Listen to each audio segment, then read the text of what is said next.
anything you've ever heard of paranormal, we've had it happen in here. People say it's happened, and we've seen some really interesting things.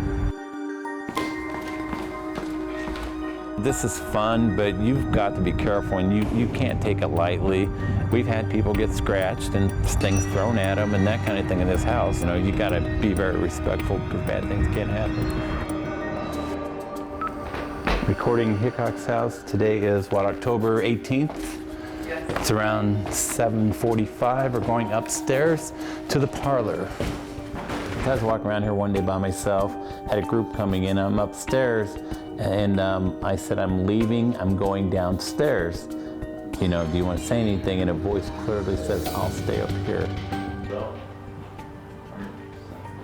Okay, I'm going to leave upstairs. If anybody wants to say anything, I'll sit up here. Okay, I'm going to leave upstairs. If anybody wants to say anything, I'll sit up here. I'll sit up here. I'll sit up here. I'll sit up here.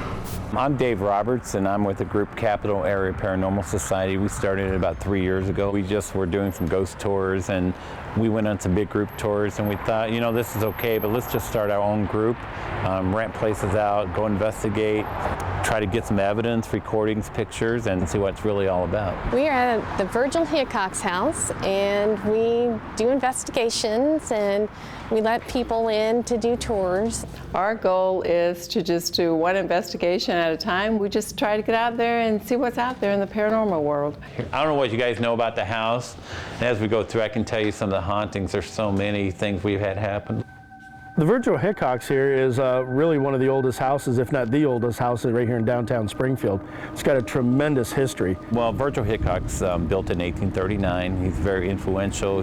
He was commissioner for the Michigan-Illinois Canal. He helped co-founded Lincoln, Illinois, and had a number of business interests here in Springfield.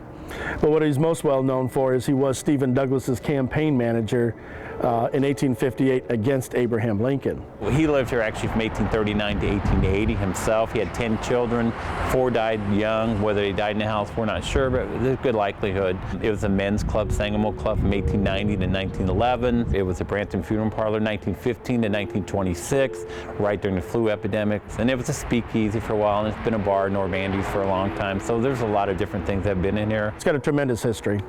Well, when I came to town 8 years ago, I was a little bit familiar with the story in regards to the tavern down below, Normandy's. And there's a story about Norbert Anderson himself that haunts the tavern downstairs.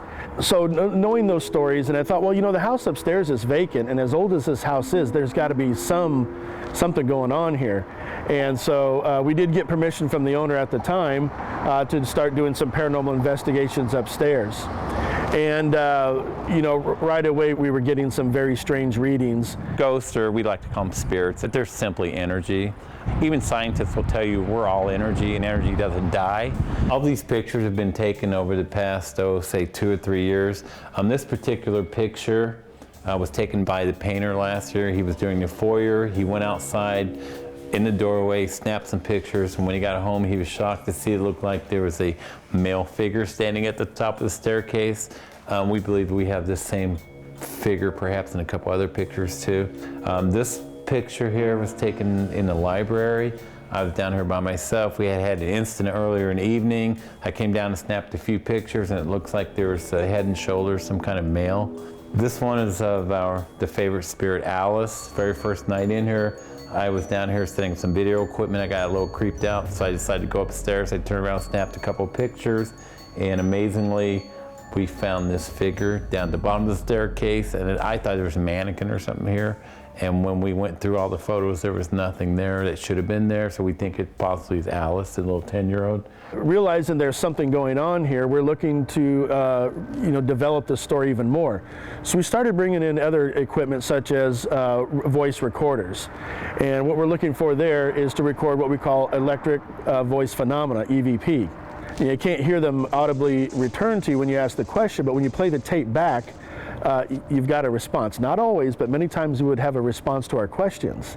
And we started encountering what we believed to be a young child. We named her Alice. We don't know that's her name for real, but that's the moniker we've given her. And using the divining rods and the voice recorders, we were asking specific questions, and over time, getting small answers one at a time to create the story.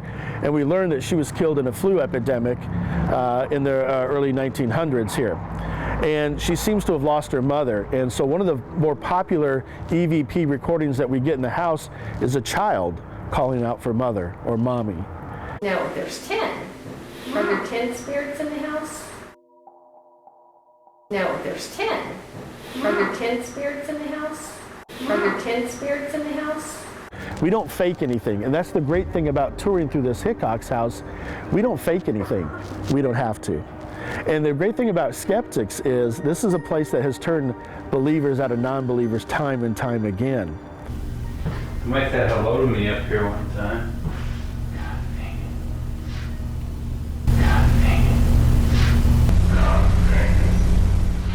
Well, I'm fine with skeptics and people who don't want to believe, and I'm not going to try to convince them. But you know, once they have that experience, that will change their mind. I myself have experienced a lot of paranormal activity since I was a young child. So I want to contact ghosts, and I guess spirits, whatever you want to call them, for knowledge. You know, everyone always wonders what's on the other side. And so when you investigate and seek and try to contact, communicate, sometimes you find some answers. Sometimes there's even more questions.